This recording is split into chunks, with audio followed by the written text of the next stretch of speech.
You feeling stuck lately? Like life's passing you by?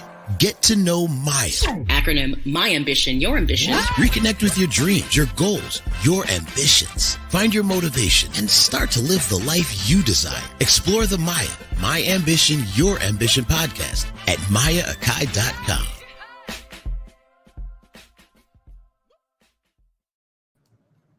Namaste, everyone. Welcome to episode 43 of M.A.Y.A, My Ambition, Your Ambition, preparing for the post-pandemic world.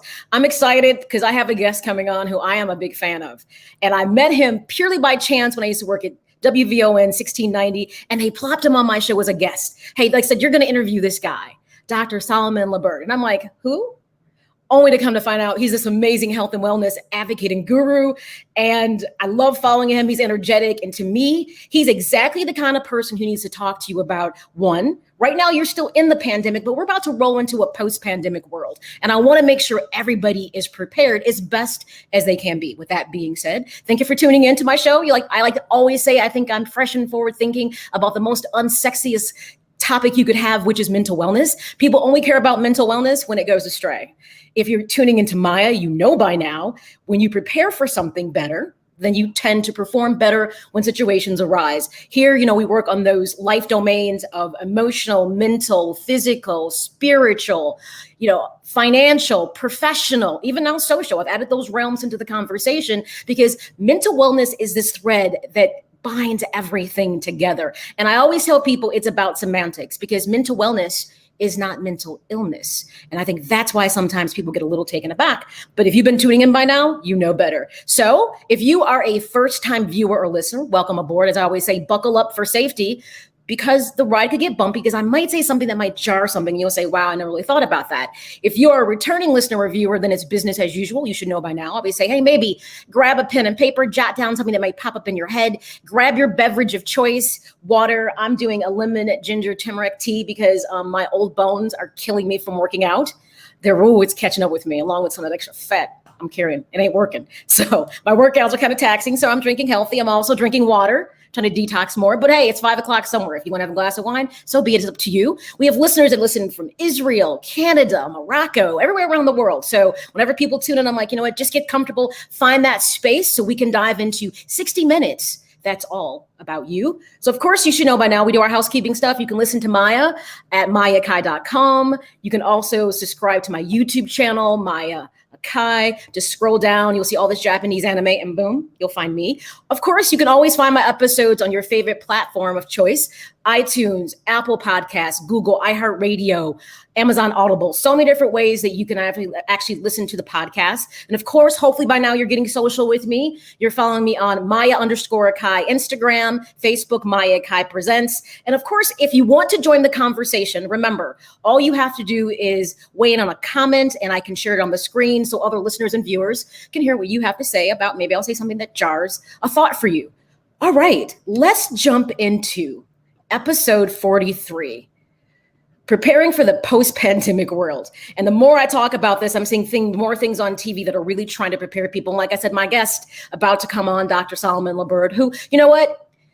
We can always get into people's academia, so I have to give people their just due. I'm gonna tell you why. Because as I was unpacking in my new home, I took out all my diplomas and I said, I've never actually displayed any of these. Interesting enough. So I think people should get credit because, going to school and getting degrees, which learning is more than just books. It's experiences that develop you as a person. So of course, I want to share his background. He did bioethics at Medical College of Wisconsin. He also studied at medical biology at Beloit College, and he did chiropractic medicine, acupuncture, botanical medicine at National University of Health Sciences. As I said, he is a health and wellness guru. Let me bring on, without further ado, because once I bring him on, his whole personality is going to exude. You'll be like, okay, I like this guy. I need to go get realigned immediately. Dr. Solomon Liburd, AKA affectionately known is Doctor. It's just Dr. Solomon, because I guess allegedly people struggle with your last name, you told me. Yeah, that's right. They could say Blagojevich in Illinois, but they couldn't say Liburd. But yeah, I'm from Nevis, West Indies. You ever heard of Nevis, M.A.Y.A? St. Kitts? Yes. Right in that same kind of cluster of islands? That's right.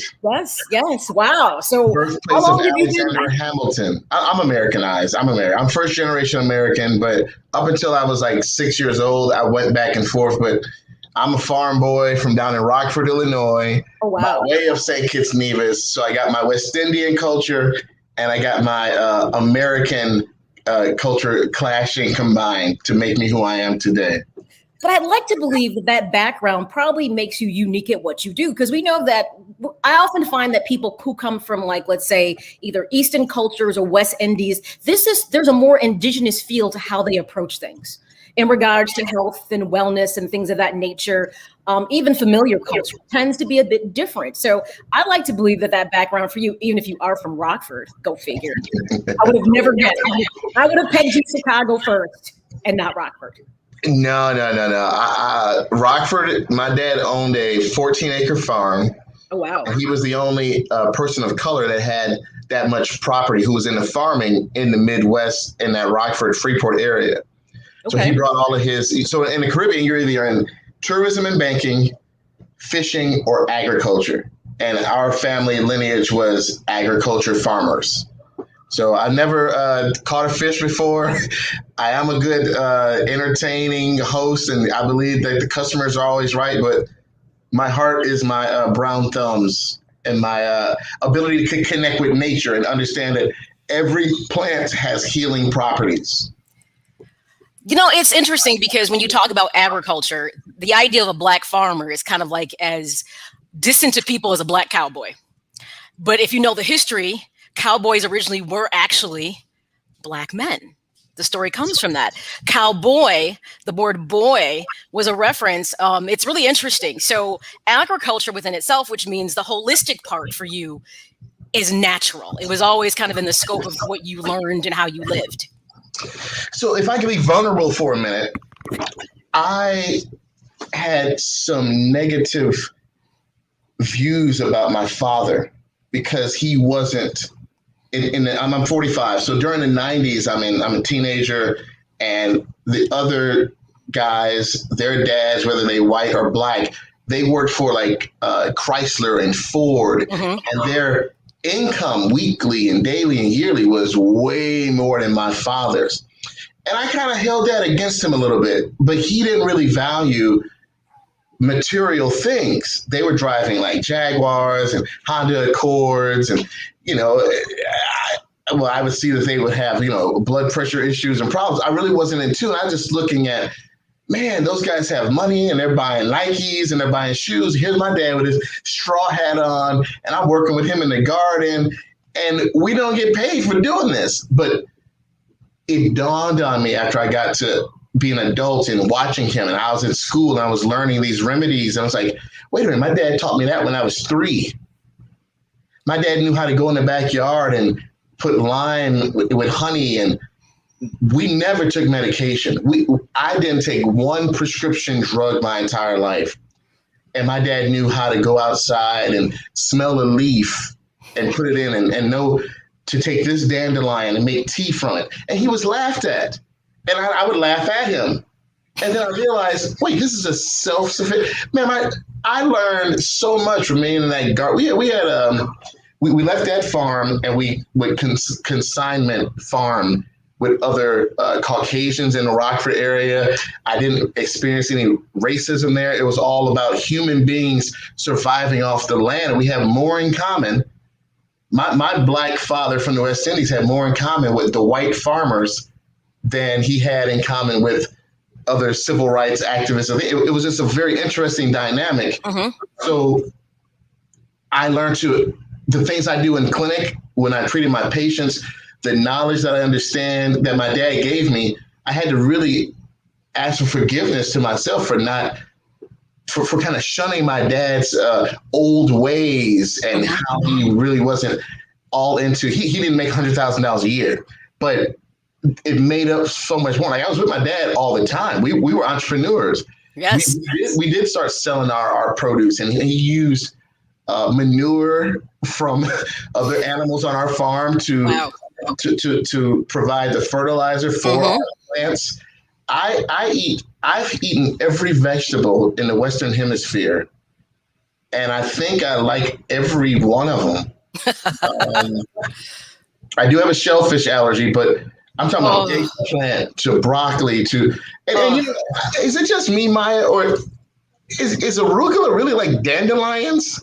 Well, it looks like it. Yeah, I mean, I'll be honest. It looks like it. I didn't know. When did we get called arugula? Like, Because dandelions. You gotta dress things up. Because if you say dandelions, we don't want to eat that. Because remember, as kids, we used to look at that. That's a weed. So exactly, it's all about how you kind of present something to someone to make them believe that's what they should do. Did you? I'm sure you didn't. But if 2020 was hindsight, the knowledge that you gathered and the fact that there's an entire industry built on your father's way of life now that you had your hands in, but out of fairness, you were living in two worlds. Like you said, you were Americanized, but there was obviously the roots coming from the West Indies. And there's no kid who says to themselves, I'm getting a wealth of information. This is going to be our future. And your father also hadn't built it into a company, so to speak, because maybe if he had, who knows how that would have rolled out. But again, that was a way of life for him. But it seems like you've taken something from it now that you've gotten older, because in the scope of your practice, I mean, I love the fact that it isn't just chiropractic care, which I learned after watching more of your stuff. It's about corrective exercises, lifestyle, advice, which people need, nutritional counseling, spinal and posture screening. And of course, it's just so much that you add to the experience of coming to your clinic. But the thing that caught my eye, and I want you to talk about, because to me, this is something that with being a person who works in mental health and being a therapist, when you talk about whole person approach, that resonates with me. Talk to me about what that means within your practice. So, I'm gonna ruffle some feathers in Maya. So I know some emergency room medicine doctors, and during COVID, patients who had a fever and they tested negative for COVID, they were sent out of the hospitals for 14 months straight. And one of the top conditions that associated with fever is strep throat. So I was raised that if you had strep throat, you could just gargle with salt water, or you could maybe drink some honey. You could put together some oregano, and it wasn't a real serious issue. But for the last 18 years in America, the first option for strep throat was antibiotics. But during COVID, all of a sudden, we all learned you don't need antibiotics. Like literally, if you had a sore throat and you tested negative for COVID in basically April 2020 up to April 2021, you were sent home and told to rest for 3 days, gargle with salt water. I'm like, oh. So how do you go back to that? You can't go back. All of these hospitals, all these emergency, you can't not now go back to tell people, oh yeah, if you have strep throat, you have to now take antibiotics. Because you just said we're putting our priority. I mean, okay, COVID's up here. That's life or death. Strep throat was put into perspective. It's down here. So how do you go back now? You just got caught. You just got caught telling patients anything that was not life-threatening, that was pulmonary edema, pneumonia, you weren't life and death COVID positive. Even if you had COVID, they told you to go home, and in 14 days, your immune system would fight it off and you would be fine. But for those that had it really severe, they were told to, they had to get on oxygen or high flow, or they had to get on a ventilator. But for the majority of people that it didn't hit them hard, they were told to go home for 14 days, quarantine. Yes. On day 15, your immune system should have been strong enough to fight it off. So these are two different messages, and if you're reading in between the lines, I don't want to do that, Maya, but you read between those lines anyway. Okay, but see, I work in an emergency room department, so everything you just said to me is fact. When COVID first started and we had no clue what it was, I'm gonna tell you something, we can walk this back to October of 2019 when we started seeing like, there's this viral infection that people just can't shake. And, it was interesting because like, it's like, you might have the flu, because obviously there was no test for it. So hence you didn't know what it was. And I'll be honest, I explained to people, especially when I talk about your frontline people who worked in hospitals, I said, let me just tell everybody this. I said, we were exposed to COVID before anybody knew what it was, before we even went into wearing PPE, so to speak. And I am absolutely positive, and this is why there's some credence to what you say that's interesting to me, that I actually had it back in February. Now, mind you, this was before there was any test. I'm generally a healthy person, knock on wood. I probably shouldn't say this. I've never been stung by a bee, broke a limb, and nor have I ever had the chicken pox. I probably shouldn't have said that because probably next week, all that stuff's going to happen. But what's interesting is I had a sore throat that I couldn't shake. I had fatigue. I never ran a fever. And I never missed a day of work. And finally, after day 3, or after the third week, I said, maybe I'll go to the doctor because I'm generally not, I just can't seem to get rid of it. And I had a cough that if I wasn't drinking something warm, I couldn't get past it. I was actually working out at the time, really a lot. One day I decided to sit in the sauna at the health club. And I woke up the next day and never had another symptom after that. Interesting. I was like, what's your blood type? Oh, negative. So a Black African-American female, O blood type, that is a very common sequela with the loss of a smell, or even not the loss of smell or taste, but those symptoms where you've gone 12 years with never having any upper respiratory infection. All of a sudden you had an unexplained one. And for a lot of Black women, that O blood type, and they have a fairly level of health and exercise, COVID really didn't affect them that bad. And I've come to believe that. I believe because I had a friend, we were just working out nonstop, walking 5 miles a day. And this was before the pandemic was even identified. And I told somebody, I really believe that because I was raising my body temperature consistently. And I just think sitting in that sauna, I actually went out and bought me a little portable sauna because I was so convinced that had something to do with me feeling better after COVID, my own harebrained thoughts, as well as a neti pot. I went back to neti potting again when I found out that initially that COVID would sit in the back of your nasal passages. So what I did, since I worked in an ER, I just started neti potting every single day. And after that, I don't know if I ever had it again, but I felt relatively healthy. And I can't tell you that I officially had it, but I just feel based on the symptoms that I had, and I've never had an issue like that, I'm convinced that I did just because I was in a high, kind of a high exposure area. I was in an ER, so it was impossible not to be exposed to it. Yeah, there are some memory cell research studies that have been in place. I'll send you a couple of links that are, because the antibodies to COVID, they were lasting 3 months, then they're lasting 9 months. And now we're seeing people have them 14, 15 months down the line. But then there's also these memory cells that are certain parts of your liver where they're showing lifetime exposure so that they will be dormant. But if you get exposed to that virus again, then they wake back up and gives you a certain level of protection. And that's what I can say legally without being Gotcha. I'm not trying to be controversial. I'm just saying that is a level of protection and immunity. And there's also the vaccine, which is levels of protection and immunity. What I like for humans to build their immune system is, let's just talk about immune system health, and especially in people of color. Our past may have been linked with certain kinds of trauma. Yes.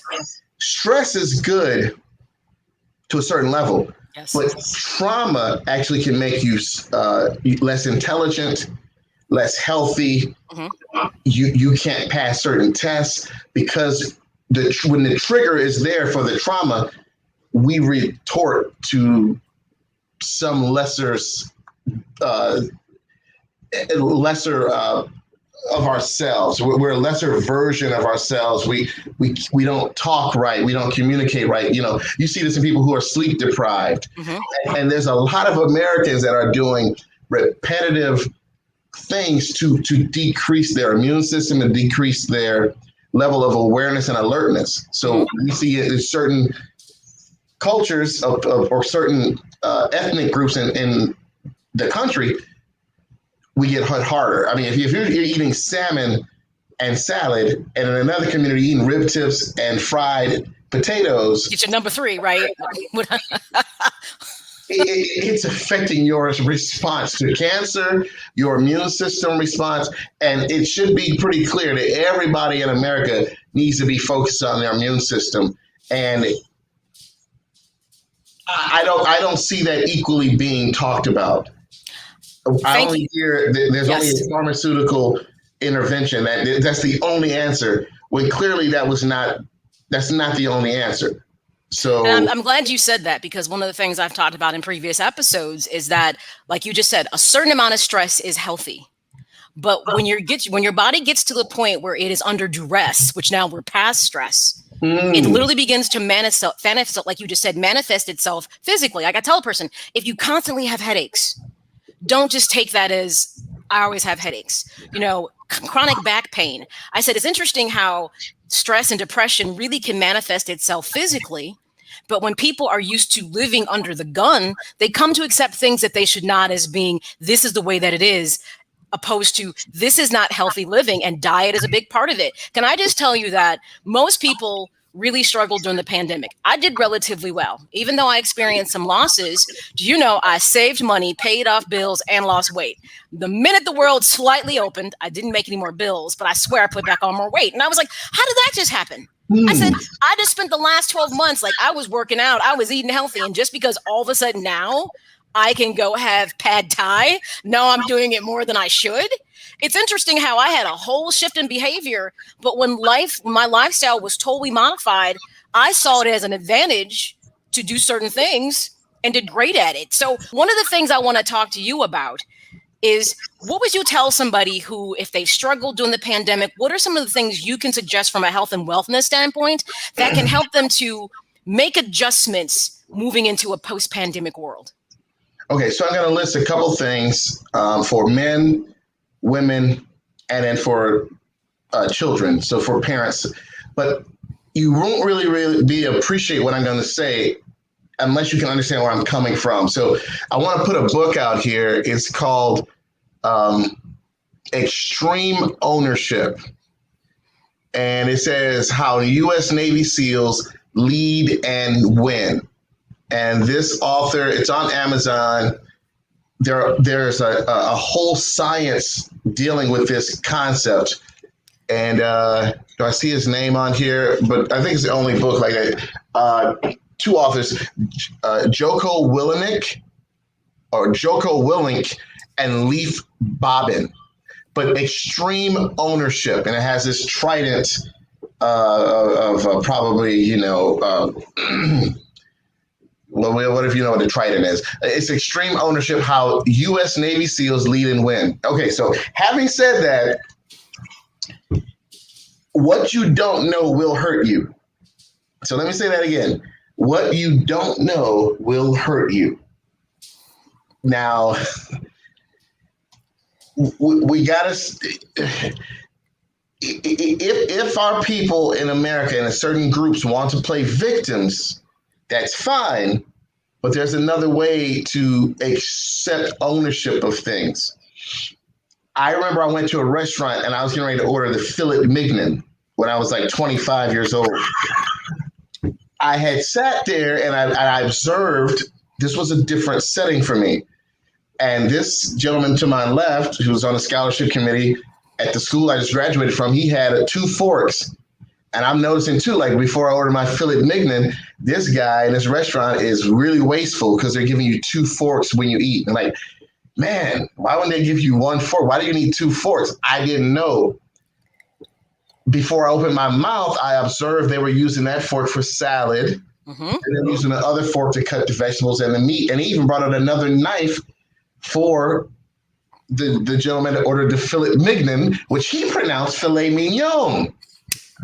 Just because I didn't know that didn't mean I wasn't going to be judged, criticized for something that I possibly should have known in the cultural norm to eat at that restaurant that I've been invited to with all these other physicians. That's my fault for not knowing that you pronounce it filet mignon. So there are certain aspects of your health the standard Western allopathic MD model does not cover.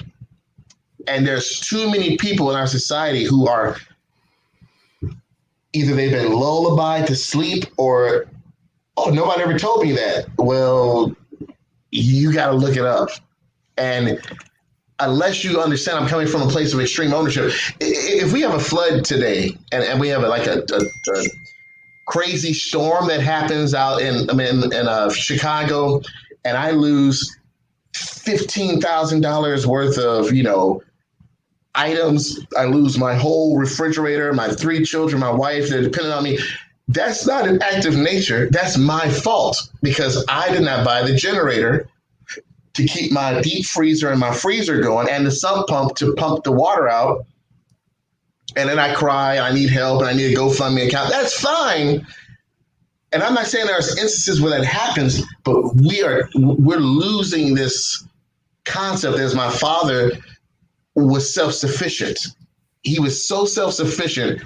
He knew how to catch deer. He had some extra rabbits around if we needed to eat them. We had our own vegetables. We had corn, potatoes, eggplant, greens, green bean. We knew how to can things. We're not too far removed from an agricultural society that people don't even know where berries come from. They're like, oh, they just come from the store. No, they come off of trees. Someone actually is picking these. Someone's picking cherries and cranberries, and they're making juice out of it, and they're filtering. So we got to start looking some things up and taking responsibility for things we don't know, because what you don't know can hurt you. So having said that, just a list of categories. There is a connection between pain and dysfunction that a lot of Americans don't understand. And they're thinking, if I'm not in pain, I'm healthy. And that's not true. So you're going to have to either look that up or felt, because we don't have the time to go into that. But that is an area that as a chiropractic physician who was at the Medical College of Wisconsin, researching, working even with docs that are in hospitals on a regular basis. Some of my best friends I went to college with, undergrad. You need to understand that there's a disconnect between you having symptoms and what's actually going on inside of your body. And there are tests that are out here that you should know about. There are people who they never got an x-ray because they weren't in pain. You erroneously think there's nothing wrong with your spine because you're not in pain. So I told a lady one day she had arthritis. She says, well, I don't have arthritis. If I had arthritis, I would have felt it. Okay, you're either right or you're wrong. This x-ray says you're wrong, and you have erroneously felt, or you felt weaker, or maybe you felt lesser of a human, to accept that there's a problem that you don't know because you didn't feel the symptoms. And some of us even have that uncle in our family or that person, they go to the doctor, they're 62, they never went before, and all of a sudden they're like, man, this doctor don't know what he's talking about. He said, I got 6 months to live. Some pancreas cancer or something. Man, I don't know what a pancreas is. Okay, guess what happens in 6 months? Uncle Larry is dead. But it didn't start 6 months ago. Right. Pancreatic cancer, I mean, that's kind of a death sentence if you ever get that. Once you find out, but the thing, how come you don't know? Well, would you agree within our respective communities, a lot of minority communities, there's that commitment to regular checkups is just not there, whether it be having access to resources, which to me now is not a legitimate excuse, because once you got the Affordable Health Care Act, that means there was something available to everyone. But I found a lot of people, like you just said, don't want to do an annual exam because they're afraid of what they might find out. But that's where the preventative piece is so important, to get ahead of something before when you do find out, now it's a detriment and maybe you can't work through it. Yeah, it's interesting. I was talking to a buddy of mine. He actually is the owner of our facility here. He's an orthopedic surgeon. And he's actually, we've kind of decided that there needs to be reform, and we should tell the public hospital systems of healthcare handles 1, 2, 3, 4, 5 categories. There's another holistic wellness and health. And then there's this category of muscles and bones, which chiropractors, physiotherapists, podiatrists, surgeons, we all are on the same page, because just because you have a back problem, it shouldn't mean, oh, I go and I just take a pain medicine.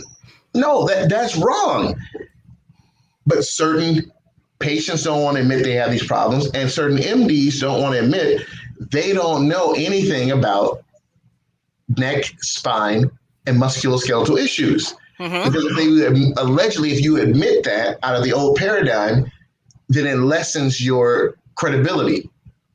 But we do it all the time. I stay in my lane. I don't talk about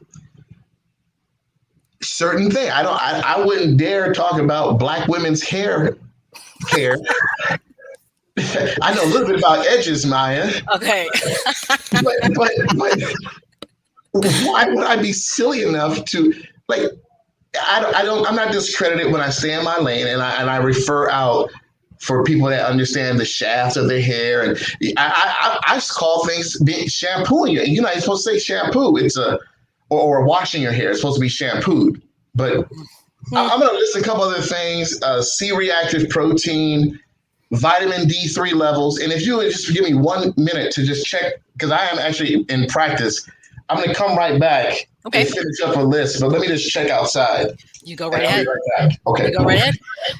We're talking with Dr. Solomon Liburd. And one of the things that I had discussed with him was that it was important to, as we're preparing to enter back into the post-pandemic world, to be prepared as much as we could for the shifts and the changes. And I wanted to start out with a health and wellness piece, because I feel like this is the area where was greatly affected, whether you had COVID, you knew someone who had COVID, you know someone who was unfortunately died of COVID. There's a lot of information circling around there. But at the end of the day, the thing and the takeaway I hope you're going to take from everything that he's saying is that it's important to be attentive to your health.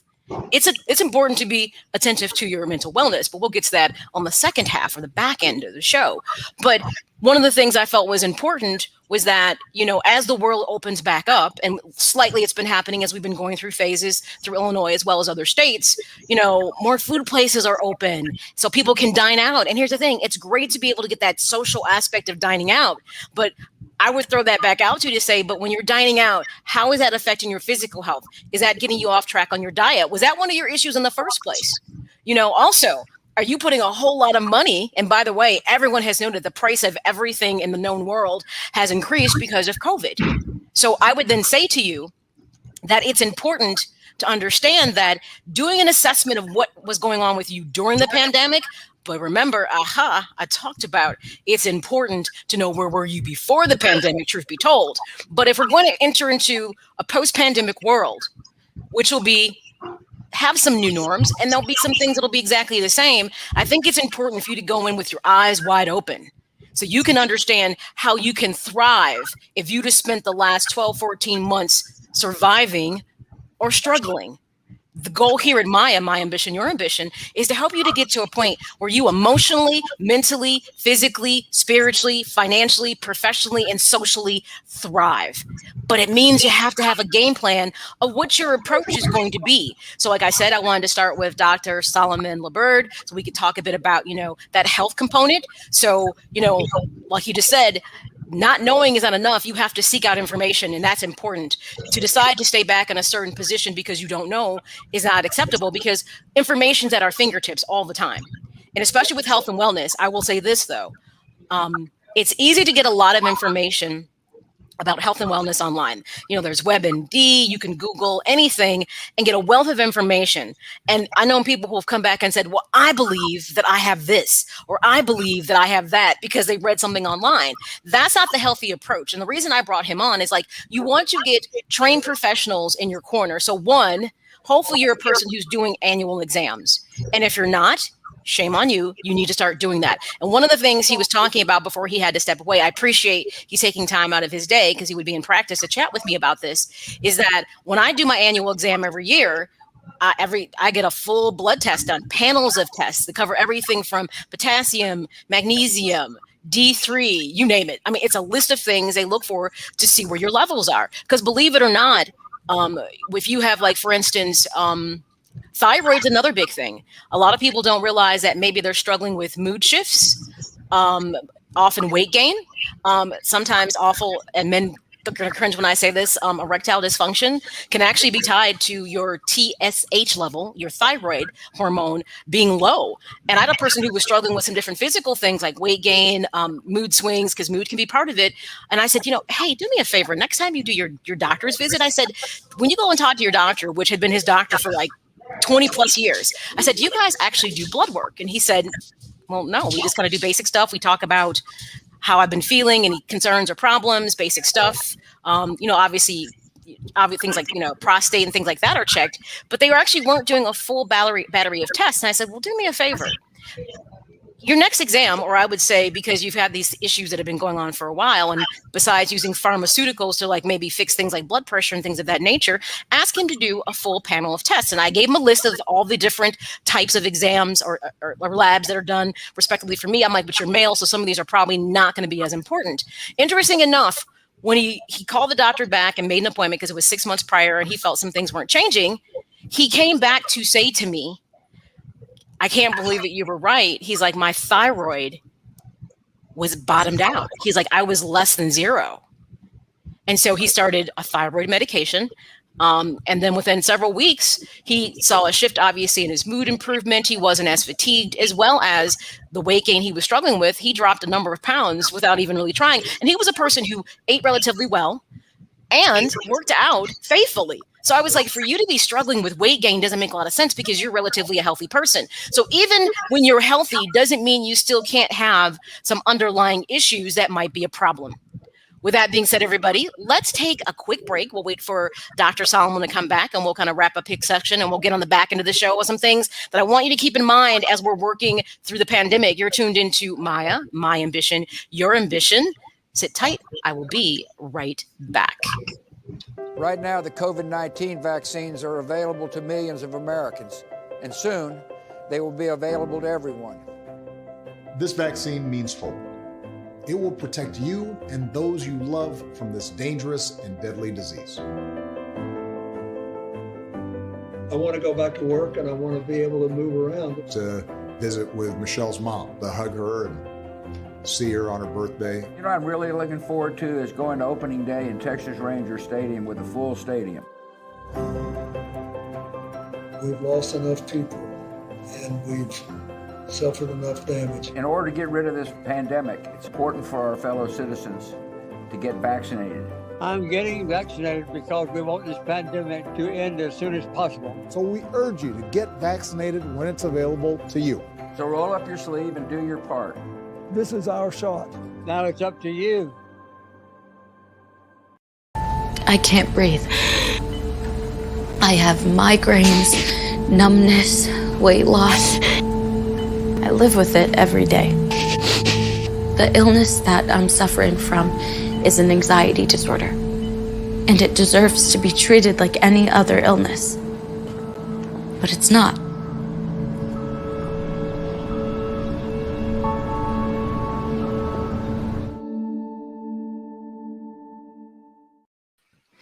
All right, welcome back to M.A.Y.A, My Ambition, Your Ambition. We've got Dr. Solomon here for just a couple more minutes. So you were kind of giving us some things to think about as we move into a post-pandemic world about how to prepare for that shift of getting back into things, especially from a health and wellness standpoint. So number one, most people should get an x-ray and change the paradigm from if you don't have pain and symptoms that your health is okay. So start Googling, take matters into your own hands, and come up with your own health care. Be a little more selfish. So I'm going to give you a couple ideas. Get a low back x-ray and a neck x-ray. The following labs, whatever you have to do to get them done, to request them from your prescriber, get them done. The first one is a vitamin D3 level. During the pandemic and after, the outcome of people who had low vitamin D levels was lethal and poor recovery versus those who did not. especially in people who have extra expressions of melanin in their skin, we saw that this was a big deal. And you're going to be testing for vitamin D3. D is in door, 3, the number 3, D3. Another test that you can get done, and this is just weird, Maya, that I don't want to go into the history of like insurance and hospitals and pharmaceutical companies, but these tests are covered by your insurance, even by public aid medical cards. There's a test called C-reactive protein. And unfortunately, there's certain, listeners, you don't even know what this test is, but it can let you know if you're going to have a heart attack in 5 to 10 years. And if it's high, there's certain things you can start doing, like eating extra spinach or a green vegetable every like 3 days a week. And then all of a sudden, that level comes down and you won't have the heart attack 10 years later. You can test for testosterone levels, gentlemen, not because you're having erectile dysfunction, but because it is a marker for how healthy you maintain your muscle mass, your brain, your memory. Testosterone it's just about sexual activity. It's a male hormone that is all encompassing for bone mass, for your ability to sleep and balance out cortisol and estrogen. So 3 tests with the testosterone, and I'll post these somewhere for your listeners, Maya. Free testosterone, total testosterone, and sex binding globulin. So testosterone in men is equivalent to having a $10,000 bank account that is just like something you use to play with. But sometimes you may have noticed you have a balance of 10,000, but only 2,000 is available because there's another test called the binding globulin, and you're sitting here, you have $10,000 in that account, but you only have access to 2,000. And we know in some of our banks, Chase, Fifth Third, they put a hold on some checks or on your account. Maybe it's a day or 2, or they do it for 10 days. If it's over 10,000, there's an extra hold. Why is your body putting that hold on your account? For women, you should know your estrogen levels, your testosterone levels, your cortisol levels, your T3 and free T4 levels. You'll go to a physician who's not trained in hormone levels, and they'll tell you that the labs came back within normal limits. But you don't even. How is your age a secret, Maya? No, it's not. I'm 50. Oh, I'll be 50 next year. I'm sorry, I'm 49. Okay. So I'll be 50 next year. That is a secret because I thought you were younger than me. No, I'll tell you what, I don't mind. I thought you were just turning 40. No, so, I'll be 50 next year. Raw reaction. Do you know? Have you ever had your testosterone checked? I have not. And it's interesting that you just said a couple things, because one of the things I'm adamant about is having my TSH level checked for different reasons, because that, from a mental health side, often when people experience sometimes psychosis, depression, weight gain, fatigue, it can be tied to their thyroid. So I never thought to, especially being in menopause, to be honest, it would make a lot of sense to see what my estrogen level is. I've never once had that done. Here's the problem, Maya. There's a research study from 2012 that in addition to TSH, you need to get T3 and T4 done and testosterone. And you have to get the cortisol level or the T3 done at a certain time of day, or to give you different readings. Oh, wow. Or you put a thermometer under your arm at home and you check what your temperature is when you wake up between the hours of 6 and 9 a.m. But the hospital and the labs and your primary care are still going off of 1968 data. That's interesting, because the most thing they'll do is fasting. They'll ask for the fasting prior to labs. I do a host of labs. I will say a couple not in there. So I know you have to go. So let me ask you a question. If people decide, I want to do this follow-up, this sounds like the kind of consultation that should be way more individualized from what I'm hearing from you right now. Is there the ability to do this type of testing through your facility as well? Yes, there is. And individualized concierge medicine, that's post-pandemic, because I knew that when I was on Cliff Kelly's show, WVON, iHeartRadio, I'm getting listeners from other states. Mm-hmm. I knew that we could put their code in through Blue Cross Blue Shield. They would pay for it, and we could do this over the video. And it was denied. Guess what we found out during the pandemic? They lied. Oh, wow. Of course, we can do this over the phone. And my listeners and my followers in Texas, California, Florida can do a phone video consultation. So telehealth, which is huge now. Insurance will pay for it. And we can tell you to just go down the street, get your lab. See, we've exposed some things. Government workers can work from home and still be very prosperous and efficient. So what are they going to do now? Are they going to go back and rent $20,000 a month buildings? Or are they going to let people stay at home? I mean, why do you have to go? Why does Leon Rogers, sorry to bust him out, why does Leon Rogers have to go back to GCI for the 5 o'clock a.m. show when he can do it from his basement and be better, refreshed? He didn't have to deal with traffic. He might not even be wearing pants, right? Don't want to think about that, though. I don't want to think about that, Dr. Solomon. That's what we've seen. It's very interesting to force people to go back to in person when we're in a cyber world. So you can contact me. We started a Body Genesis program. Genesis means new beginning. And in any state, any form of your life, wherever you are, even my beliefs about myself not being good enough from when I was 12 years old or getting teased for being a little Jamaican kid, I don't have to, I can eliminate that and start anew that I am good enough. And I do have information and that people will want to pay me, and I can make more than the salary that the real doctors made in hospitals, which is what my counselor told me. Like, you sure you want to be a chiropractor? And now it's like, well, you know what people want? They want holistic. They don't want their first choice to be opioid medication and drugs. And now we see opioids you're not prescribing that for pain. It's a whole new frontier. We have problems. Yes. So the Genesis program is starting over. And I thought about that in the church world, where I saw all these people in the Caucasian church I was raised in, and a lot of the Black church with different cultural experiences, having all these health problems and blaming God and blaming Jesus. And it's like, man, God made this apricot and this maple syrup and these collard greens and these beets and this amazing water. And I want to say something about water, but then you can contact me at bodygenesis.co.com. I don't know what happened to that, or Dr. Solomon on Instagram and Facebook. Here's your information right here. Yep. There you go. Right there on the screen.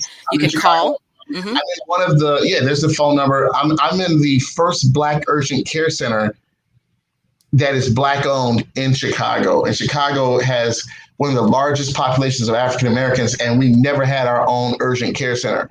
We're starting to see the benefit to take care of the people in our community with our cultural similarities to get better outcomes, reducing stress. So then when my African-American sisters, brother, I treat, all races, Asian, Hispanic. I just had my first Russian patient yesterday. He's a student at the University of Chicago, but they leave here and they feel better.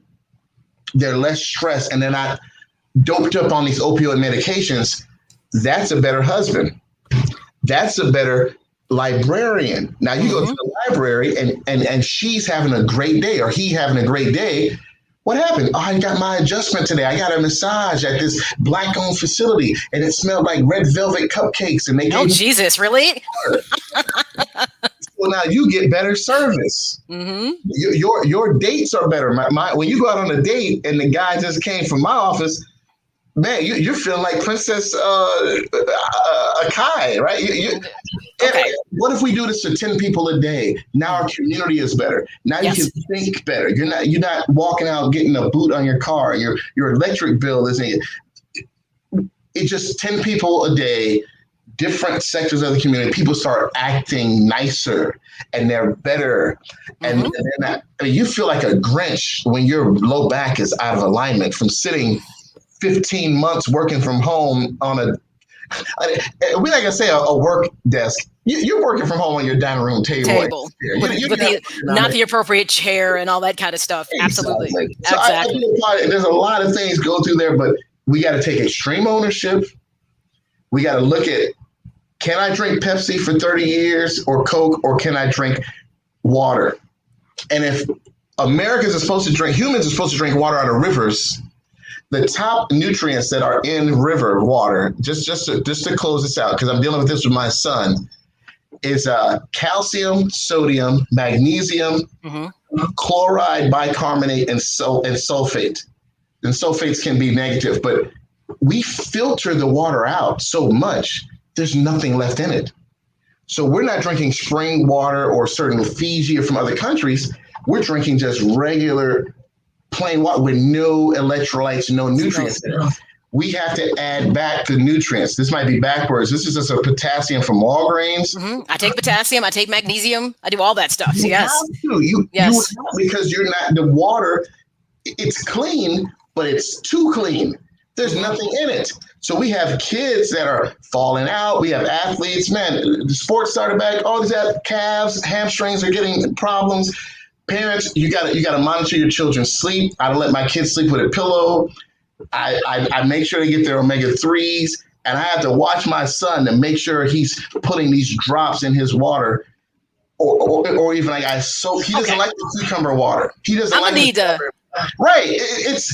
I'm gonna need to have a monthly segment with you, because you're giving so much information here. But this is the kind of stuff that people need to hear. But you know what you just said, I'm gonna tell you why most people tune it out, and I'll let you go, is because this is work. Being a healthy version of you takes a little bit of work initially to get to that point. And I like the fact that when people come to see you, I think there's something I read about the 3 phases, that it's about relief care, corrective care, and then the wellness care. It's working through the continuum to get you to the maintenance stage, but you got to do a little bit of work to get there. Yeah. Our patients like coming here. They don't like going to the dentist, but they like coming here, and they come voluntarily. Yes. And that wellness phase, everyone starts thinking of themselves as this $10 million athlete. It's like, you know what would I do if money wasn't an object? Or what can I reallocate so I have $59 or $79 a month to go and get this done? Maybe I should get a pedicure once every 2 months, or get a massage. So yeah, there's a wellness phase, and I'm actually in the process of expanding to find another doctor to handle the corrective care and the pain patients, because our culture is all about, I'm in pain, I'm gonna fix it, give me the Band-Aid or microwave. Right. But my passion is, how do we get people to get to 90 and 100 years old, still enjoying intimacy, still being active, still having an active brain without dementia, and be able to travel and do the things you want, because we're only here for a short time. 100 years goes by fast. I'm 45, gonna be 50 soon. Almost half. There you go. So I think Pepsi is amazing. I hate to keep endorsing that number, but I can't drink that stuff I probably could drink it 3 times a year and still have a maximum, but drink it every day. We'll talk one day about how my dad lost his job, hurt his shoulder. We had to stop. We lost the farm and went to the projects in Rockford, in a place called Fairgrounds. And for your listeners, look, if you know about Fairgrounds and another part of Rockford, just trust me, you didn't want to be there. But I had to live that. I guess that's what I chose. My spirit needed to experience that in this incarnation of my life. And I had to, I don't know if I ever got out of the GDs or the Vice Lords. I was everything just to survive. So they might be looking for me, Maya. Can we change my name on this?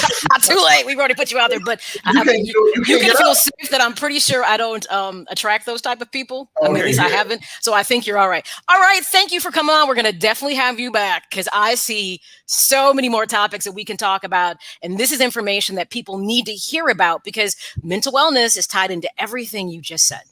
I like your stars in the back, because it was a very true statement. I love you, sister. And it was that one accident of us crossing. Yes, it was 10 years ago. It was about 7 or 8. Yeah. Didn't know we were going to be here in June talking about this, but I respect you. I love what you're doing. I love your hustle, your grind, but also you're working smart now. I see you working smart. and you're helping people. So when you're helping people and what we're doing, everything else just follows that. So thanks for having me on. Anytime you need me, I'll bring some of my buddies on. I want to bring Dr. Primus on to talk about the history of Black hospitals in Chicago. Okay, absolutely. That brother, he was one of the first Black orthopedic surgeon in the area. And Dr. I want to say Miles Monroe, but what from VON? The Chicago, he was a Chicago city chief health officer. Oh, see, now you said that and I drew a blank. I know what you're talking about. Yes. Yes, no, the more guests to come on to give history and to share information, because an informed listener makes better health choices. So for me, I love this connection because as I do therapy with patients, people are like, I don't want to take medicine. I said, I didn't say you needed to take medicine. So with that being said, here are other options that you can utilize to help deal with depression, anxiety, and some different things that people are struggling with. Yeah, but DM me on Facebook, Dr. Solomon or Solomon Liburd. I love just that ease of Facebook or Instagram, Doc Solomon. I got on a pink salmon suit. It's not pink, it's salmon. I love that. Email and phone calls. That if you want to talk to me directly, inbox me on Facebook or social on Instagram. But call my office and get you in. We accept all PPOs, and we have labs right here on site with our urgent care. So we use LabCorp, HealthQuest, X-ray, everything's digital. All right, thank you. All right, thank you. Yes. Fantastic. Love Dr. Solomon Liburd, who, like I said, 7 or 8 years ago, our paths crossed when I was doing a show at WVON, the M.A.Y.A show. And he was thrown to me as a guest, and I had no idea who I was getting, only to find this man with a wealth of information. So knowledge is power. So hence, I would strongly encourage you to reach out to him because he does everything from chiropractic care, corrective exercise, nutrition, lifestyle advices, but it's a clinic that has other services within there. So it's full service. I would definitely tell you it's worth exploring, getting in there to get a consultation at best, because if there's something about yourself that you're not happy with physically, if you're struggling with your weight, fatigue, as we get older, it gets more challenging. But I would say if you're in your 30s, get ahead of the curve. So definitely Dr. Solomon and his Body Genesis program. I'm very interested. It has everything from detoxing. Check out the website. It's bodygenesis.co. And all the information is there. Like I said, it is worthy of the follow-up without a doubt, because I love his whole person approach. So we're listening to episode 43. We just had on Dr. Solomon Liburd, talking about preparing for the post-pandemic. He was on longer, so that's how it is. We start talking, he goes longer. So I want to throw a couple things in and I'll wrap the show up, and we can always, revisit this because we're getting back into the post-pandemic world, because as things are slated, more things are opening up on, tomorrow around the country as well as in Chicago. So my thing is, welcome back to the world. And some things that I want you to keep in mind is the first reality of this is you're getting back into what is life as you know it, with some modifications, so to speak, the new norms that we'll have. Everyone does not agree with how the pandemic was handled. Know that. And at first opportunity, some people are going to go back to what they want, and that's it. It's important for you to know. Our toolbox moment for this show was this, and we didn't even talk about putting your emotional intelligence out on the table because we said it and we got right into our guests. But our toolbox moment that I need for you to have, that I think is extremely important as you're working back into a post-pandemic world, is open-mindedness. By definition, open-mindedness is the willingness to search actively for evidence against one's favorite beliefs, plans, or goals, and to weigh such evidence fairly when it is available. Just know that you're going to have people who are going to say, I don't believe in the vaccine, so I'm not vaccinated. You're going to hear all kinds of different theories behind it. It doesn't matter. If who that person is does not impact your everyday, don't allow yourself to become overly anxious trying to navigate other people's opinions. Just be open-minded, because people have different reasons for why they're not vaccinated. Keep this in mind. Some people were instructed they could not be vaccinated by their physician due to already having a compromised immune system. I know several people who at this point were not allowed to because they were cancer survivors and in chemotherapy and radiation. So it was just not appropriate for them at this time to do it. There were other individuals that just decided they just didn't want to do it because they didn't feel comfortable with the newness of the vaccine and wanted to kind of see how things would go on and if there was going to be an efficacy to it. And now we find that we're hearing that you're going to probably have to see, an annual vaccination like you do with the flu. That's not set in stone yet, but they're believing this could be the case. We're also struggling with the ideas that we cannot actually vaccinate our entire population because our most precious cargo, which are children, cannot be vaccinated. I've heard some parents say, I don't know if I feel comfortable with that. I don't know if I feel comfortable with having my child vaccinated. So again, respect people's opinions, be open-minded. There is no right answer to this necessarily. We follow what we are led by WHO, the World Health Organization, as well as the CDC, and they're going to be the leads on this, but it doesn't mean that you still can't do critical thinking and think outside the box. I know people hate to hear that. I believe in holistic medicine. I really do. And I don't think that every remedy or solution is in a bottle. I don't. You just heard Dr. Solomon talk about coming from the West Indies, how he never took anything pharmaceutical because his father and parents didn't believe in it, and how they had a remedy or a treatment for everything and it worked effectively. If you missed the beginning of the show, chime in because he talked about a couple things when COVID first presented itself and how it was treated. So it's interesting. Very interesting opinion. Remain open-minded. The thing I want you to keep in mind when you're being open-minded also is ask yourself the question in this pandemic is what is next? In the remaining areas of your life that you have to consider mentally, emotionally, financially, spiritually, and I now have added that social and professional domains in there as well. If you recall in past episodes, I constantly encourage people to reflect on where they were before the pandemic in those life domains. Were you struggling? Were you maintaining? Or were you striving? Here comes our real talk time. The only one we'll have of the show is where were you before the pandemic? Be honest with yourself. Is crucial at this point. If you really want to thrive moving forward, if you were having issues before the pandemic, pretty much what it did was exacerbate those issues or compound those issues and made them more complicated. So if you were struggling with mental health issues, if you were struggling with physical issues, here comes a pandemic and it made it even more difficult. People had a lifestyle change. And if you had children, you now had to be a parent, an employee, and then sometimes a teacher. Lots of challenges happened. And one of the things I think is important is, let's be honest, parents didn't have to be teachers. Now they appreciate what teachers do. And we're hoping that schools were turning kids back in there. And the children also needed that social interaction as well.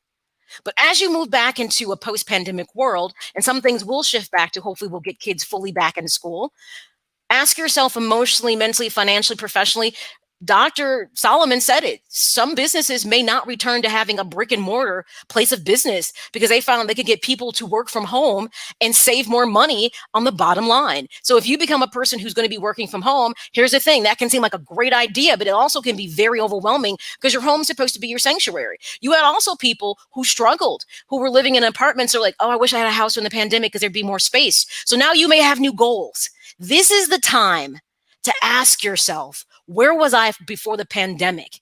And what can I do differently? I want to give you a roadmap to getting back to or better at living a healthy and fulfilling life.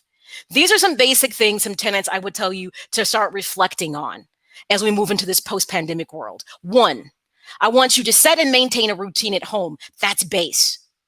And especially if you're doing school or if you actually are in a situation where you're working from home, it's okay. But you got to give yourself some structure to help maintain that.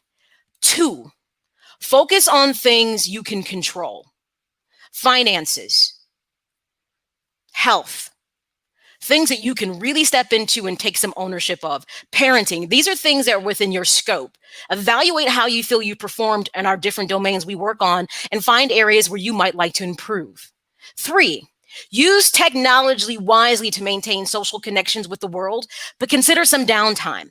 A lot of people fell into technology and social media during the pandemic because we were inside and it was a way to stay connected. I would tell you, take a little time and disconnect from it. Don't let it be the only source of ways that you get your news, and be mindful of the news that you get.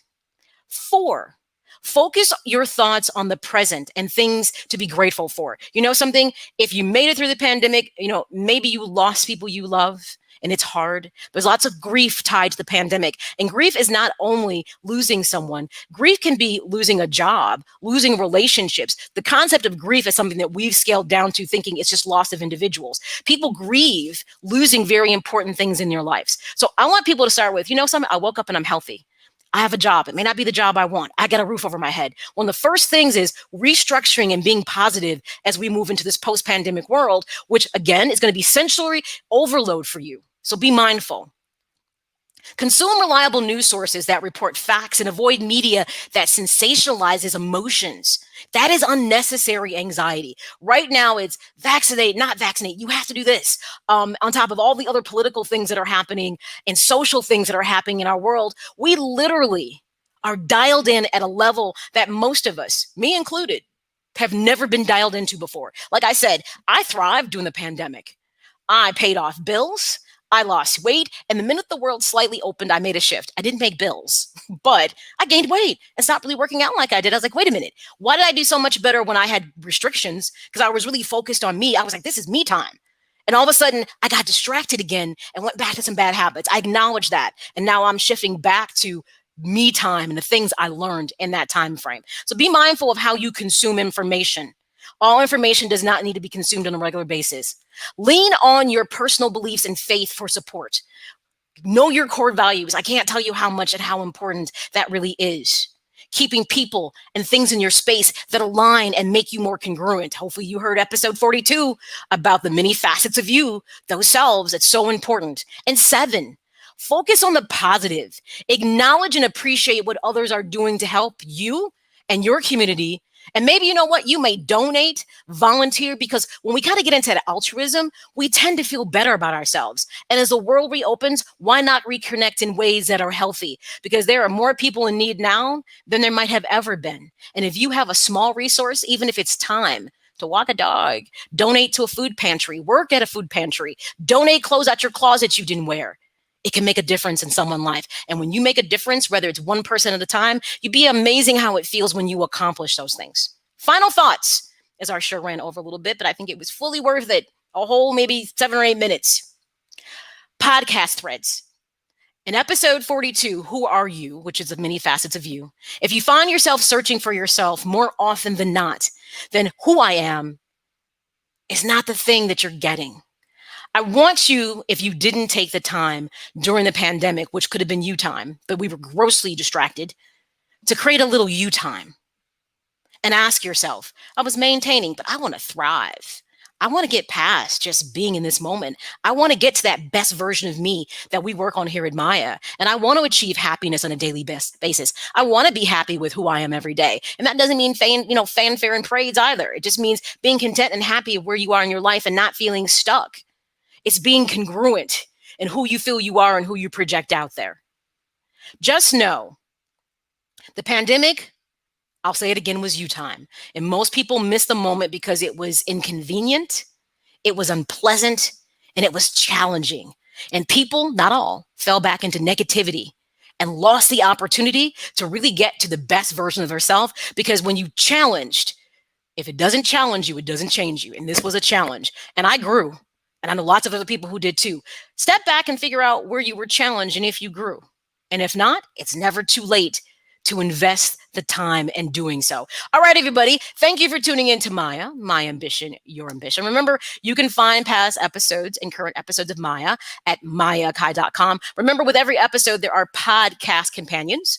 I will also put information about Dr. Solomon there as well. So you can click that link and go to his website, bodygenesis.co, and begin that journey of health that we talked about. A big part of stepping into that post-pandemic world is thinking about your health, which if it wasn't compromised, great. If it was, even better, because now you can get a different and fresh perspective of how to be healthier in a holistic way. So make sure you go to mayakai.com, the podcast resource section, and voila, you can sit there and read some different additional companion information, as well as go to Dr. Solomon Liburd's website. Subscribe to my YouTube channel, Call to Action, M.A.Y.A. Just type it in.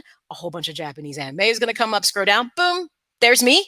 And you can obviously listen to all past 43 episodes. Or if you have a podcast platform of choice, I'm not going to hold it against you. As long as you're listening and sharing and supporting the show, so be it. You can always find me on iTunes, Apple Podcasts, Google Podcasts, iHeartRadio, Spotify, Amazon Audibles. There's so many ways that obviously you can listen and connect with the show. As long as you're doing it, that's all that I really care about is the support, so to speak. All right, everybody, thank you for tuning in to episode 43. I hope you got some great takeaways from this. It was important.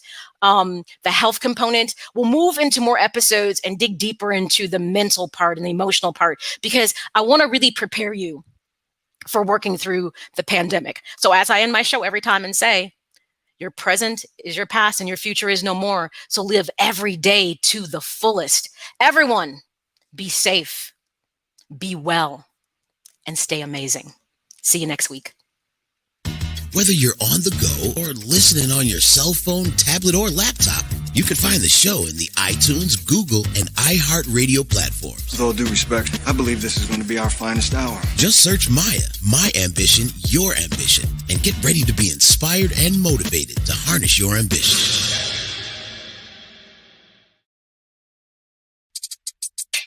Get inspired, get motivated with M.A.Y.A and the M.A.Y.A, My Ambition, Your Ambition podcast. Something that I take pride in is trying to be forward thinking outside the box, challenging myself. And as I challenge myself, hopefully I challenge you. Find M.A.Y.A on Twitter and Instagram at M.A.Y.A_Akai. On Facebook at M.A.Y.A Akai Presents. We're going to talk health, wealth, fitness, mental health, financial, lots of different things that can empower you as you seek out the ambition that you're pursuing.